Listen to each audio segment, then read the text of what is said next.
ना वेखो पिंडा थावां दा माहौल है। चिक्कड़ खोबा है इतना। चिक्कड़ खोबा अज बारिश हुई मेरे ख्याल थोड़ी थोड़ी ਉਹਦੇ ਨਾਲ ਨਾ चिक्कड़ बने हैं। थोड़ी थोड़ी हुई है। बाकी वेखो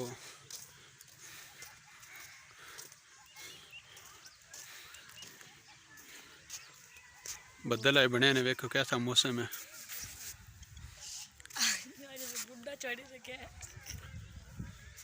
ऐसी वीडियो देखने वास्ते साडा चैनल सबसक्राइब करो तो कमेंट ते लाइक भी किया करो।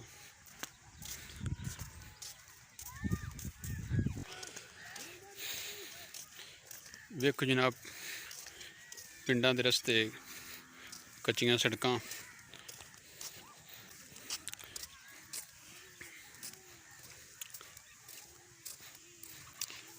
वैसे पिंड का माहौल माशाअल्लाह बड़ा अच्छा होंदा है।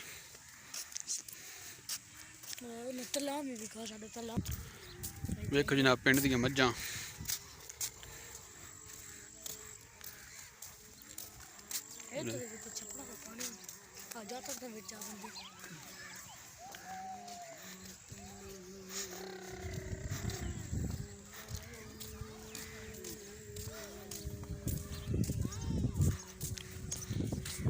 मज्जां दे चरना की जगह इत्थे मज्जां चरदियां ने। माशाअल्लाह बहुत प्यारा मौसम अज।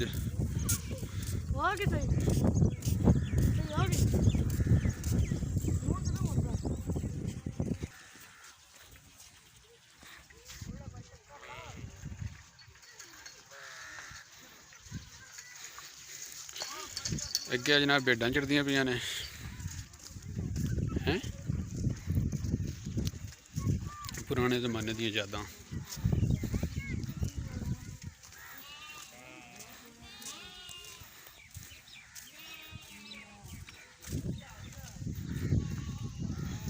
कि नहीं मानिया?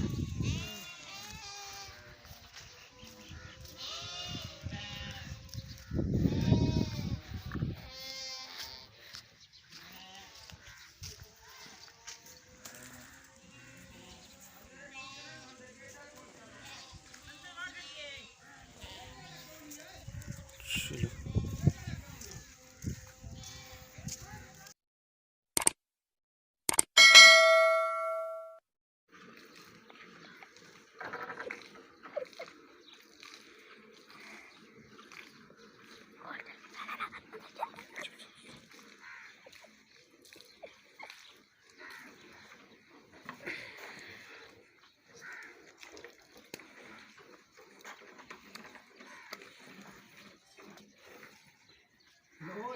तंगी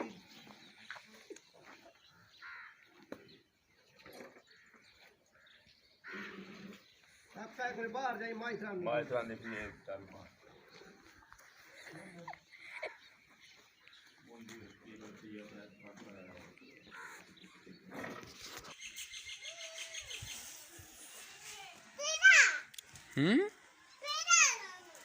एडार